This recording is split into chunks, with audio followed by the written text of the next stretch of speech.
Right. Ramnath గారు చెప్పండి, ఇది కొత్త ట్రెండు, ఇది సమాజానికి మంచిదేనా, ప్రజాస్వామ్యానికి మంచిదేనా? ప్రతి చిన్న విషయం మీద కేసులు పెట్టడం, ప్రతి చిన్న విషయం మీద అరెస్టులు చేయటం, ఇప్పుడు తాజాగా ఏకంగా కారులో ప్రయాణిస్తున్న వాళ్ళ మీద కూడా కారు సంబంధించిందా కాదా అనేది పక్కన పెడితే, కారులో ప్రయాణించే వాళ్ళ మీద కూడా కేసు పెడితే రేపు ఏదైనా బస్సు యాక్సిడెంట్ అయితే బస్సులో ఉన్న వాళ్ళందరి మీద కూడా కేసు పెట్టే పరిస్థితి వస్తుందా? ఎట్లా ఇది ఏం అర్థం కాకుండా ఉంది?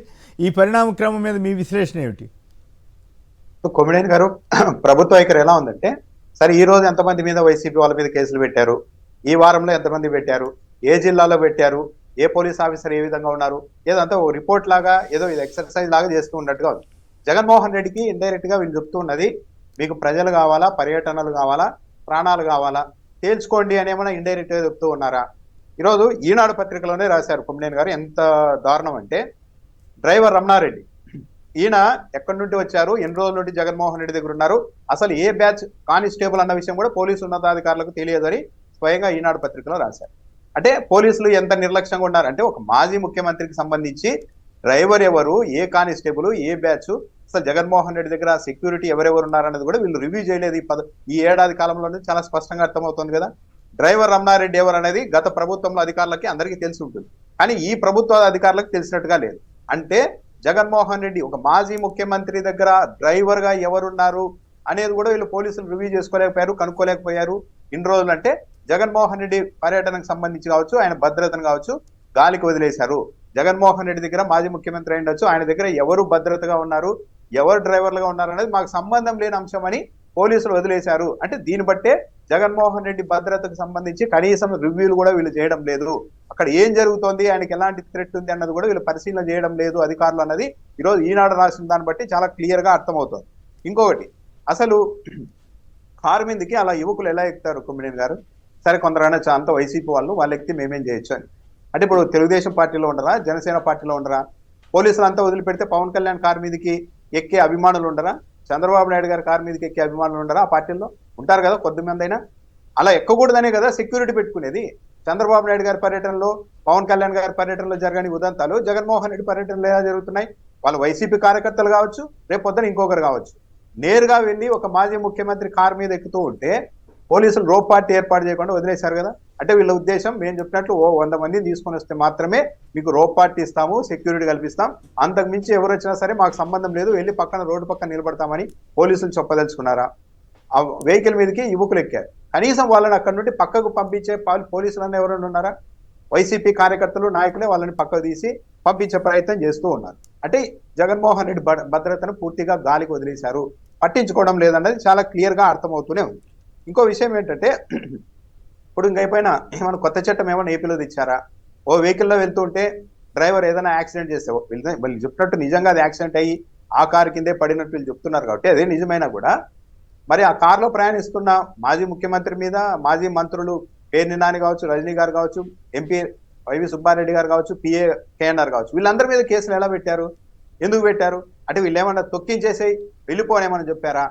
ఇంకో విషయం కూడా చెప్తున్నారు, ఆయన ఏఆర్ కానిస్టేబుల్ కాబట్టి ప్రలోభ పెట్టే ప్రయత్నం చేస్తున్నారు, మేము చెప్పినట్లు వాంగ్మూలం ఇస్తే ప్రమోషన్ ఇస్తాం, ఇంక్రిమెంట్ ఇస్తామని కూడా చెప్పారని ఒక పత్రికలో రాశారు. అంటే ఏంటి, జగన్మోహన్ రెడ్డి చూశారు మొత్తం, కానీ తొక్కించేసే ముందుకు వెళ్ళిపో అని చెప్పారు అని ఏమైనా చెప్పించాలనుకుంటున్నారా?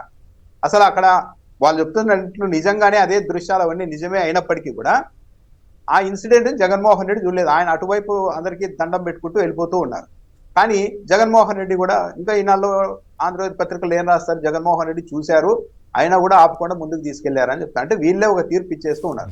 నిన్నటి వరకు అక్కడ ఏం జరిగింది అన్నది పోలీస్ ఆఫీసర్లకి తెలియదు, కానీ జగన్మోహన్ రెడ్డి చూసేశాడు, కానీ ఫోన్ ఇచ్చేసే అన్నారు, అలాగే తొక్కుకుంటూ పోయారు, ఆ తర్వాత పక్కకు లాగేశారు, ఇలా రాస్తూ ఉన్నారంటే వీళ్ళే ముందే ఒక జడ్జిమెంట్ ఇచ్చేస్తూ ఉన్నారు. ఏంటి అప్పుడే ఎంత దూరం వెళ్ళిపోయారంటే, ఈ సెక్షన్ లో కింద యావజ్జీవం ఖైదు పడుతుందని ఒకరు, 5 నుంచి 10 ఏళ్ల శిక్ష పడే రకం అని ఇంకోరు అంటున్నారు. అంటే కోర్టుల్లో కాస్త జడ్జిలకి ఇంకా ఆలోచన శక్తి ఉంది కాబట్టి సరిపోయింది, లేకుండా యాంత్రికంగా ఈ సెక్షన్ పెడితే ఇన్నేళ్ళు జైలు శిక్ష వేయాలి అనుకుంటే నిజంగానే వీళ్ళు యావజ్జీవ ఖైదు కూడా వేయించేవారు. ఇప్పుడు జడ్జిలకైనా తెలుస్తుంది కదా, జగన్మోహన్ రెడ్డి అక్కడ ఉన్నారు, డ్రైవర్ ఒకవేళ చేశారే అనుకుందాం యాక్సిడెంట్, అది మాజీ ముఖ్యమంత్రికి ఎలా వర్తిస్తుంది? అంటే కారులో ఇప్పుడు బస్సు యాక్సిడెంట్ జరుగుతుంది అంటే ప్రయాణికుల మీద అందరి మీద కేసులు పెట్టేస్తారా? అంటే వీళ్ళంతా ఏంటంటే జగన్మోహన్ రెడ్డి వ్యక్తిత్వం, ఈయన చూశాడు కానీ తొక్కించేసుకొని వెళ్ళిపోయారు అన్న ఒక ఇంప్రెషన్ కలిగించడానికి ప్రయత్నం చేస్తున్నారు. దాంతోపాటు వీళ్ళు ఏం ఇండికేషన్స్ ఇస్తున్నారు, జగన్మోహన్ రెడ్డి దగ్గరికి ఎవరైనా వెళ్ళిపోవచ్చు, జగన్మోహన్ రెడ్డి అడుగు దూరం వరకు వెళ్ళిపోవచ్చు, ఎలాంటి సెక్యూరిటీ అడ్డంకులు ఉండవు అని పదే పదే చూపెడుతున్నారు. అంటే ఇప్పుడు ఎవరైనా ఉంటారు సంఘ విద్రోహక శక్తులు చాలా మంది ఉంటారు. చంద్రబాబు నాయుడు గారు అంటే గిట్టని వాళ్ళు ఉంటారు, పవన్ కళ్యాణ్ గారు అంటే గిట్టని వాళ్ళు ఉంటారు, జగన్మోహన్ రెడ్డి అంటే గిట్టని వాళ్ళు ఉంటారు. ఏమైనా చేసైనా సరే జగన్మోహన్ రెడ్డిని లేకుండా చేయాలనుకునే వాళ్ళు ఉంటారు, చంద్రబాబు గారి విషయంలో ఉంటారు, పవన్ కళ్యాణ్ గారి విషయంలో ఉంటారు. అలాంటి వాళ్ళందరికీ మీరు ఎలాంటి ఇండికేషన్స్ ఇస్తున్నారు? మీరు డైరెక్ట్ గా జగన్మోహన్ రెడ్డి కార్ దగ్గరకు, జగన్మోహన్ రెడ్డికి అడుగు దూరం వరకు వెళ్ళొచ్చు, ఎవరు అడ్డుకోరు, పోలీసులే ఉండరని మీరు పదే పదే ప్రూవ్ చేస్తున్నారు కదా. ఇదేనా ఒక మాజీ ముఖ్యమంత్రికి కల్పించాల్సిన రక్షణ? పైగా జగన్మోహన్ రెడ్డి ఇంటి దగ్గర నిన్న తాటికాయలు వేశారు, అంతకుముందు ఫైర్ నిప్పు పెట్టారు. అంటే ఏంటి వీళ్ళంతా ఏం ఇండికేషన్స్ ఇస్తున్నారంటే జగన్మోహన్ రెడ్డిని ఒక మాజీ ముఖ్యమంత్రిని ఒక అవహేళన చేసినట్టు, ఆయనకి ఎలాంటి సెక్యూరిటీ ఉండదు, ఎవరైనా వెళ్ళిపోయి ఏమైనా చేసేయచ్చు, మిమ్మల్ని ఎవ్వరూ అడ్డుకోరు అని సంఘ విద్రోహక శక్తులకు ఇండైరెక్ట్ గా ప్రభుత్వము పోలీసులే మెసేజ్ ఇస్తూ ఉన్నారు. అసలు ఒక మాజీ ముఖ్యమంత్రి వెళ్తే రోప్ పార్టీ ఎందుకు ఏర్పాటు చేయలేదు? దానికి సమాధానం చెప్పాలి కదా పోలీస్ డిపార్ట్మెంట్. దానికి చెప్పడం లేదు. అసలు రోప్ పార్టీని ఏర్పాటు చేసి ఉంటే ఆ యాక్సిడెంట్ జరగదు కదా. ఒకవేళ జరిగి ఉంటే అదే నిజమైతే దానికి బాధ్యులు ఎవరు? పోలీసులే కదా.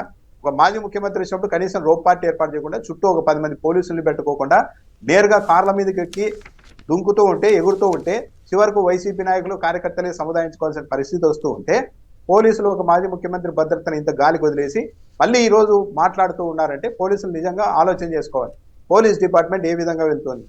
సరే ఈ రోజు ఇట్లా చేస్తూ ఉన్నారు, ప్రభుత్వం మారిన తర్వాత ఆ ప్రభుత్వ పెద్దలు కూడా ఇలాగే అప్లై చేస్తే వాళ్ళు రోడ్డు మీదకి రాగలుగుతారా అని ఒక చర్చ ఉంది. కానీ ప్రభుత్వ పెద్దల వైఖరి చూస్తూ ఉంటే భవిష్యత్తులో మనం ర్యాలీలు చేస్తామా, పర్యటనలు చేస్తామా, పరామర్శలు చేస్తామా సంబంధం లేదు. ఈ రోజు మాత్రం జగన్మోహన్ రెడ్డి రోడ్డు మీదకి రాకూడదు, జగన్మోహన్ రెడ్డి అంటే వేల మంది కనిపించకూడదు, ఎవరైనా కనిపిస్తే ప్రతి ఒక్కరూ భయపడాలి. జగన్మోహన్ రెడ్డి పర్యటనకు వెళ్తే ఏ దిశలో వచ్చి మా మీద కూడా కేసులు పడుతుందో అని ప్యానిక్ అయిపోవాలి ప్రతి ఒక్కరు. చివరకు ఆటోలు ఎవరైనా ఆటోలు రావాలి అనుకుంటే ఆటోమేటిక్ ఆటోల్ని మాట్లాడుకోనో ఏదైనా వెహికల్ మాట్లాడుకునే వస్తారు. వాళ్ళని కూడా ముందస్తుగానే బెదిరించే ప్రయత్నాలు చేస్తున్నారని కూడా చెప్తున్నారు. మీరు ఆటోలు పెడితే కేసు పెడతాం, మీరు వెహికల్ పెడితే కేసు పెడతామని. అంటే ఇంత టెర్రరైజ్ చేయాల్సిన అవసరం ఏముంది? ఒక మాజీ ముఖ్యమంత్రి పర్యటనకు వెళ్తూ ఉంటే. సరే ఈ పర్యటనలో ఇప్పుడు ఏమైనా కొత్తనా అంటే 2009 నుండి జరుగుతున్నాయి, వేల మంది వస్తూనే ఉన్నారు. ఏ రోజు జరగని ఘటనలు ఇప్పుడే ఎందుకు జరుగుతున్నాయంటే జగన్మోహన్ రెడ్డి ఒక చోటుకి వెళ్తే ఏదన్నా చిన్న పొరపాటు జరిగినా సరే మీడియా బలంతో దాన్నే విపరీతంగా ప్రచారం చేస్తూ అసలు విషయాలు, ఈ రైతుల పరామర్శకు వెళ్ళారా, ఇంకోరు పరామర్శకు వెళ్ళారా, ఆ సంబంధం లేకుండా ఇష్యూ మొత్తం జగన్మోహన్ రెడ్డి వస్తూ ఉంటే ఏదో జరిగిపోతుంది అన్న ఒక వాతావరణాన్ని సృష్టించడానికి ప్రభుత్వ పెద్దలు చేస్తూ ఉన్నారు. పోలీసులు కూడా ఆలోచించుకోవాలి. అసలు కారులో వెళ్తూ ఉంటే ఒకవేళ యాక్సిడెంట్ అయినా కూడా మాజీ ముఖ్యమంత్రి మీద, మాజీ మంత్రుల మీద, ఎంపీ మీద కేసులు పెట్టడం ఏంటి? అంటే మా ఇష్టానికి చేస్తాము అన్న వైఖరి పోలీస్ వ్యవస్థ వెళ్తుంది. ఇది కరెక్ట్ కాదు కొమ్మినేని గారు. ఇది వాళ్ళకే దిక్కు లేకపోతే, ఒక మాజీ సీఎం, మాజీ మంత్రులు, ఎంపీగా ఉన్న వాళ్ళకే దిక్కు లేకపోతే ఏపీలో సామాన్యుల పరిస్థితి ఏమిటనే డౌట్ రాదా? పోలీసులని అడ్డం పెట్టుకుని మొత్తం రాజ్యం ఏలటం అనేది అన్ని వేళలా అన్ని రోజుల్లోనూ సాధ్యపడుతుందంటారా? గతంలో ఎమర్జెన్సీ కంటే ఘోరంగా చేయటం అనేది సాధ్యమేనా? మంచిదేనా? అసలు ప్రజాస్వామ్యం, ఆయన చాలా సీనియర్ నాయకుడు, ఆయన మీద ఇట్లాంటి మరీ ఎంత ఘోరంగా వెళ్తాడనే అపవాదు గతంలో లేదు, ఇప్పుడు ఎందుకు తెచ్చుకుంటున్నట్లు? అంటే ఇప్పుడు బలవంతుని కొడితే ఆటోమేటిక్ గా బలహీనలంతా భయపడి దాక్కుంటారు అన్నది పరిస్థితి. ఏకంగా మాజీ ముఖ్యమంత్రి మీదే కేసు పెట్టినప్పుడు, మాజీ మంత్రుల మీద కేసు పెట్టినప్పుడు మేమెంత అని చెప్పి సామాన్య కార్యకర్తలంతా దడుచుకొని బయటకు వెళ్ళిపోతారు అన్నది ఒక ఉద్దేశం. ఇప్పుడు చరిత్ర నుండి పాఠాలు నేర్చుకుంటే చాలా నేర్చుకోవచ్చు, చాలా పద్ధతిగా ఉండొచ్చు కొమ్మినేని గారు. కానీ అధికారంలో ఉన్న వాళ్ళ పరిస్థితి ఎలా ఉంది అంటే, మరీ ముఖ్యంగా తెలుగుదేశం పార్టీ మీడియా నుంచి కొన్ని పాఠాలు నేర్చుకోవడం లేదు. తెలుగుదేశం పార్టీని ముంచుతున్నదే సగం మీడియా అంతా ఎట్లా ప్రొజెక్ట్ చేస్తోంది? మన చేతుల్లో విపరీత 80% మీడియా ఉంది దాదాపు. మనం ఏది చెప్తే అదే ప్రజలు నమ్ముతూ ఉన్నారు. ఇగో జగన్మోహన్ రెడ్డి పర్యటనకు సంబంధించి ఇలా కేసులు పెట్టి ఇలా రకరకాలుగా ప్రచారం చేస్తుంటే అదే ప్రజలు నిజమని నమ్ముతూ ఉన్నారు. కాబట్టి మనకు విపరీతమైన మైలేజ్ వచ్చేస్తోంది అని చెప్పి మీడియా వాళ్ళు కవర్ చేస్తూ ఉండవచ్చు. దాన్ని ఆ ట్రాప్ లో ప్రభుత్వ పెద్దలు పడుతూ ఉన్నారు. సో దీని ఫలితం ఏంటి అనేది తప్పనిసరిగా చరిత్ర ఎన్నోసార్లు రుజువు చేసింది. పెద్ద వాళ్ళ చేతే కాలేదు. ఎమర్జెన్సీలు పెట్టిన వాళ్ళే ఆ తర్వాత ఏమయ్యారు? ఎక్కడైనా కూడా అణిచివేత మొదలైంది అంటే దాని ఫలితాలు ఇప్పటికీ కూడా నెగిటివ్ గానే ఉంటాయి. ఒక ప్రతిపక్షాన్ని అణిచివేసేందుకు ప్రభుత్వం ప్రయత్నిస్తోంది అంటే అది బలం కాదు, బలహీనత గారు. భయము బలహీనత కారణంగానే అణిచివేయాలి అనుకుంటారు. నిజంగానే చంద్రబాబు నాయుడు గారు చెప్పుకుంటున్నట్లు ప్రజలు విపరీతంగా తెలుగుదేశం పార్టీ పట్ల, కూటమి ప్రభుత్వం పట్ల సానుకూలంగా ఉన్నప్పుడు, జగన్మోహన్ రెడ్డిని అసలు ఎవరూ పట్టించుకున్నప్పుడు వదిలేయచ్చు కదా. రోజు టార్గెట్లు పెట్టుకొని మరీ కేసులు పెట్టుకోవడం ఏంటి? ఆయన ఎక్కడికి వెళ్ళినా కూడా ఏదో ఒకటి దాడి చేయడం ఏంటి? ఎప్పుడో తెచ్చి బురద చల్లడం ఏంటి? ఇంత వ్యక్తిత్వ హననం చేయాల్సిన అవసరం ఏముంది? అంటే ఇది ప్రభుత్వ పెద్దల బలహీనత, భయం, ఈ రెండు కలిసి ప్రతిపక్షాన్ని అణిచివేసేందుకు ఈ విధంగా ముందుకెళ్తున్నారనేది చాలా స్పష్టంగా అర్థమవుతుంది. దీని పర్యవసానాలు కూడా ఒకరోజు వాళ్ళకు కూడా ఎదురు కావచ్చు. రైట్. అయితే మీ జిల్లాలో పుట్టపర్తి డిఎస్పీ చిత్రహింసలు అంటూ ఒక వార్త వచ్చింది. మీడియా ఎదుట బాధితుడి ఆర్తనాదాలు, ఇదేంటి ఇవి కూడా దాంట్లో భాగమేనంటారా? పుట్టపర్తి ఏరియాలో ఇట్లా జరగటం ఈ మధ్య అనంతపురం జిల్లాలో మరీ ఎక్కువైపోతున్నట్లున్నాయి ఇట్లాంటి. మొన్న కుప్పంలోనేమో ఒక మహిళని కట్టేసిన వీడియో విపరీతమైనటువంటి వైరల్ అయింది. అసలు ఇవన్నీ మారవంటారా ఈ పరిస్థితులు? తర్వాత మీ భర్తలు జగన్ పర్యటనకి వెళ్ళారు, అందుకని ఉచిత టైలరింగ్ శిక్షణకు రావద్దని చెప్పి సత్తెనపల్లి దగ్గర చెప్తున్నారంట. ఆఫీసర్లు కూడా ఇట్లా చేయొచ్చు అంటారా? ఈ డిఎస్పీ గారు ఇట్లా డిఎస్పీ గారి మీద ఆరోపణలు వచ్చినాయి కదా, దాని మీద కూడా ఏం చర్యలు కానీ ఇట్లాంటివి ఏమి ఉండవా? కనీసం విచారణ కానీ? ఇప్పుడు పోలీసులు చట్టాన్ని చేతుల్లోకి తీసుకోకూడదు. మొన్న అక్కడ తెనాలిలో 3 యువకుల్ని విపరీతంగా కొట్టారు. వాళ్ళు ఏం చేశారు అని పక్కన పెడితే అలా నడి రోడ్డు మీద కొట్టడం తప్పు. కనీసం ప్రభుత్వ పెద్దలు, హోంమంత్రి కావచ్చు, ముఖ్యమంత్రి గారు కావచ్చు, డీజీపీ కావచ్చు, అది జరగడం కరెక్ట్ కాదు, అలా చేయడం కరెక్ట్ కాదని ఒక మాట అనలేదు. పైగా మేము అలా ట్రీట్ చేయకపోతే ఎట్లా, కొట్టకపోతే మాట వింటారా అని ఈ లైన్ తీసుకున్న తర్వాత ఇంకా మిగిలిన ఎస్ఐలు, సిఐలు, పోలీస్ అధికారులు అంతా ఏమనుకుంటారు? ప్రభుత్వ పెద్దలు మనకు అండగా ఉన్నారు, ఎవరినైనా తీసుకొని వచ్చి కొట్టేయచ్చు, దానివల్ల మనకి ఇబ్బంది లేదనేది వచ్చినప్పుడే ఇంకా ఇలాంటి జరుగుతూ ఉంటాయి.